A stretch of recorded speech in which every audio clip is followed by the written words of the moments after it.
যাই ঘটাবে কাণ্ড বাবাজি বুমেরাং হয়ে ফিরে আসবে। প্রথমে এই গানটা দিয়ে শুরু করলেও আমার ফোনের লুপের মধ্যে কিন্তু একটাই গান চলছে, সেটা হচ্ছে অদিতিয়ারে। মানে সত্যিই অনেক দিন পর জিদ্দার কোনো সিনেমায় একটু কি বলবো, একটু স্যাড সং আমার লাস্ট ভালো লেগেছিল বাজি সিনেমার তোর ভুল ভাঙাবো কী করে বল, যেটা জুবিন নটিয়াল গেয়েছিল। তো এর পরে যদি কোনো গান ভালো লেগে থাকে জিদ্দার সিনেমা এবং সেটা স্যাড সং, ঠিক আছে, অবভিয়াসলি অদ্বিতীয়া। মানে বারবার শুনছি এবং সত্যি কথা বলছি কম্পোজিশনটা মারাত্মক হয়েছে, আমার খুব ভালো লেগেছে। প্রথমবার যেরকম শুনে মনে হয়েছিল, প্রথমবারও ভালোই লেগেছিল, কিন্তু পরে যখন আরও বেশি বেশি করে শুনছি না, মানে দারুণ। কোথাও গিয়ে মনে হচ্ছে সেই আগের মুহূর্ত, মানে জিৎ আর সোনু নিগম যে পেয়ারে আগে আমরা সিনেমা দেখেছি, গান শুনেছি এই পেয়ারের, সেই মুহূর্তটাকে কোথাও গিয়ে অনুভব করছি। যাই হোক না কেন, এখন কথা বলতে এসেছি বুমেরাংয়ের সেকেন্ড পোস্টার, যেটা গতকালকেই ড্রপ করা হয়েছে এবং অনেকেরই প্রশ্ন ছিল কেন এটাকে নিয়ে কথা বলিনি। তো আমি ভিডিও শ্যুট করেছিলাম আজকে, মানে গতকালকে শ্যুট করেছিলাম, কিন্তু ওটা সাউন্ডের একটু প্রবলেমের জন্য আমি আর কালকে আপলোড দিতে পারিনি, আবারও নতুন করে আজকে ভিডিওটা বানাচ্ছি। যাই হোক, এই পোস্টারটার সত্যি কথা বলতে অনেক অ্যানালিসিস করার দিক রয়েছে, যেগুলো নিয়েই এই ভিডিওটায় আমি কথা বলবো। তো অবশ্যই পুরো ভিডিওটা দেখো, ভিডিওটা ভালো লাগলে লাইক করো, শেয়ার করো, চ্যানেল নতুন হলে অবশ্যই সাবস্ক্রাইব করে দিও। তো এই পোস্টারটার মধ্যে আমরা যে অনেক কিছু দেখতে পাচ্ছি এমনটাও নয়, কিন্তু হ্যাঁ বেশ কিছু কিছু জিনিস রয়েছে যেগুলোকে নিয়ে কথা বলতেই হয়, এবং আমি থাম্বনেলে একটা কথা মেনশন করেছি যে বুমেরাং হয়েই ফিরে আসবে, যেটা আমরা গানে শুনতে পেয়েছি মেন লিরিক্সটা। তো আমরা একটা দেখতে পাচ্ছি যে মানে সায়েন্টিস্ট তার মাথায় একটা চক্করের মতো ঘুরছে, সার্কেলের মতো, এটা বোঝা যাচ্ছে সায়েন্টিস্টদের মাথাতেই এরকম একটা ইমোজি ব্যবহার করা হয়।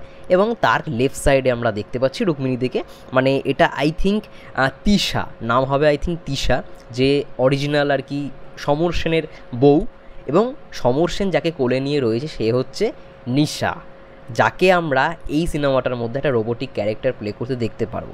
এবং গানটার মধ্যে আমরা বেশ কিছু জায়গায় দেখেছি তিশাকে, এবং তার সঙ্গে সঙ্গে চোখ বন্ধ অবস্থায় আমরা দেখেছি ঈশা, মানে নিশাকে। ঠিক আছে, যাই হোক, তিশা আর নিশা, তিশা হচ্ছে অরিজিনাল রুক্মিণীদি মানে সমর সেনের স্ত্রী, আর ঈশা মানে নিশা হচ্ছে মানে সমর সেনের তৈরি করা রোবট। তো যাই হোক না কেন, এবার আমরা দেখতে পাচ্ছি মানে তিশা যে আর কি অরিজিনাল রুক্মিণীদি, সে হাঁ করে রয়েছে, মানে একটা অবাক, মানে কিছু একটা দেখেছে, মানে যেটার জন্য সে হয়ে গেছে, অবাক হয়ে গেছে। এবার আর একদিকে যদি ভালো করে জিদ্দার এক্সপ্রেশনটা দেখো, সে কোথাও গিয়ে সেই রোবটটা তৈরি করে না কোথাও একটা বিপদে পড়ে গেছে, এমনই একটা লুকস আমরা দেখতে পাচ্ছি, এমনই একটা এক্সপ্রেশন দেখতে পাচ্ছি, যেটা কিন্তু পুরো পোস্টারটা দেখে ক্লিয়ার। এবং প্রথম পোস্টারের তুলনায় আমার কোথাও গিয়ে মনে হয় যে সেকেন্ড পোস্টারটা বেশি ভালো, একটা ফানি মোমেন্ট, একটা সায়েন্টিফিক ব্যাপার কিন্তু রয়েছে সেকেন্ড পোস্টারটার মধ্যে। প্রথম পোস্টারটাও ছিল, কিন্তু ওই যে মানে গ্রাফিক্সটা না সত্যি কথা বলতে খুব একটা এফেক্টিভ বলে মনে হয়নি আমার কাছে। কিন্তু সেকেন্ড পোস্টারটার মধ্যে যদি আমি ল্যাবটার কথা বলি, যেটা ব্যাকগ্রাউন্ডে রয়েছে, আমরা মিউজিক ভিডিও টিজারেও দেখেছি, খুব সুন্দরভাবে ডিজাইন করেছে যে ল্যাবের মধ্যে, মানে ল্যাবরেটরিটাকে দেখানো হচ্ছে। তো সেট ডিজাইন সত্যি কথা বলছি মারাত্মক হতে চলেছে, মানে মারাত্মক হয়েওছে, সেটা আমরা কিছুটা আভাস পেয়েছি। এবং সেকেন্ড পোস্টারটা আমার পার্সোনালি ভালো লেগেছে, অ্যাভারেজই বলবো, খুব ভালো হাইফাই কিছু বলবো না। আশা করছি পরের অনেকগুলো পোস্টার হবে। এবার যেহেতু এর জনরাটা আমাদের বুঝতে হবে, একটা সাইফাই জনরা, কমেডি রয়েছে, তার সঙ্গে সঙ্গে অ্যাকশনও রয়েছে। জিদ্দার সিনেমায় অ্যাকশন থাকে না সেটা তো কখনো হয় না, তিনি বরাবরই অ্যাকশন করে এসছে।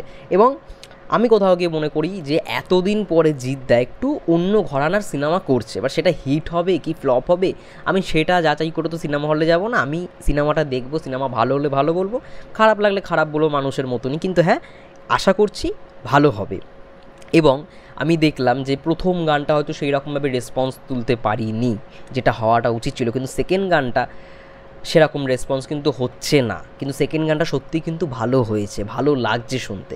এবার প্রথম গানটার মধ্যে অনেকেই দেখেছি, যখন আমি রিভিউ করেছিলাম বললো যে কমেন্টে যে এই গানটার কোরিওগ্রাফি একটু অন্য রকমের, যেহেতু জনরাটা আলাদা। আমার কথাটা হচ্ছে এইখানে যে যেখানে মানে বস্কো সিজার, ওয়ার, তারপরে তোমরা নিশ্চয়ই জানো পাঠান, ঝুমেজো পাঠানের মতো সিনেমায় কোরিওগ্রাফি করেছে এরকম স্টেপ। তো সেই জায়গায় আমার কোথাও গিয়ে মনে হয়েছে যে যেই কোরিওগ্রাফিটা আমরা দেখতে পাচ্ছি ফার্স্ট গানটার মধ্যে, সেটা কিন্তু নাও করাতে পারতো, মানে অন্য কোনো কোরিওগ্রাফারকে দিয়ে করালেও আই থিঙ্ক বেটারই হতো। অ্যাডিল শেখ রয়েছে বা ইমরান রয়েছে, চেঙ্গিজ এবং মানুষে যে আর কি করেছে, রাবণেও করেছে। সেই জায়গা থেকে আমি অন্তত মনে করি যে মানে বস্কো সিজারকে দিয়ে এইরকম কোরিওগ্রাফি আমি মানে আনএক্সপেক্টেড, এটা কোথাও স্টেপ নেই বা কিছু নেই। সেট ডিজাইন অবশ্যই ভালো, কিন্তু আমার সেই রকম কিছু লাগেনি গানটার মধ্যে, ফার্স্ট গানটার মধ্যে। কিন্তু হ্যাঁ, সেকেন্ড গানটাও ভালো, অদিতিয়ারে মানে বারবার লুপে চলছে, নীলায়নদার সঙ্গে কথা হয়েছে এই বিষয়টা নিয়ে, খুব ভালো, মানে কম্পোজিশনটা সত্যি খুব ভালো হচ্ছে, গানের শ্যুটটাও খুবই ভালো। এবং তার সঙ্গে সঙ্গে এই সেকেন্ড পোস্টারটাও, এটাও কিন্তু একটা ভালো মানে ফানি একটা ভাইবস কোথাও গিয়ে দিচ্ছে। এবং একটা জিনিস ভালো করে দেখো, গানটার মধ্যে আমরা যেটুখানি দেখেছি যে মানে রোবটটাকে তৈরি করার পর হয়তো মানে সমর্ষণের প্রবলেম হচ্ছে, কিন্তু অন্যদিকে তিশার কিন্তু বিয়ে হয়ে যাচ্ছে, যেহেতু প্রবলেমটা কোথাও গিয়ে সেই রোবটটাই সৃষ্টি করেছে বলে।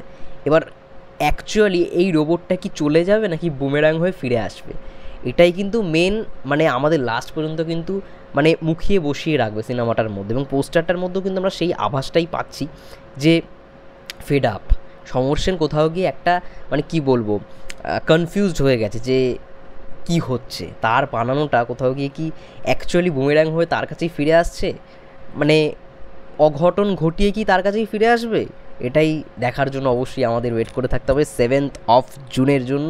মানে আমরা সবাই জানি 7th of June দুটো সিনেমা আসছে আই থিঙ্ক, অযোগ্য আসছে বুম্বাদ এবং ঋতুপর্ণাদি, যাই হোক না মানে ওটা যদি সময় পাই অবশ্যই দেখতে হবে। কিন্তু first day first show boomerang আমি যাচ্ছি, দেখবো, রিভিউ করবো, ভালো লাগলে ভালো বলবো, খারাপ লাগলে খারাপ বলবো। আর 20 তারিখের পর মানে আজকে তো 19th, এবং দেখা যাক এই সপ্তাহে মানে পরের সপ্তাহের মধ্যেই বুমেরাংয়ের ট্রেলার আসতে চলেছে।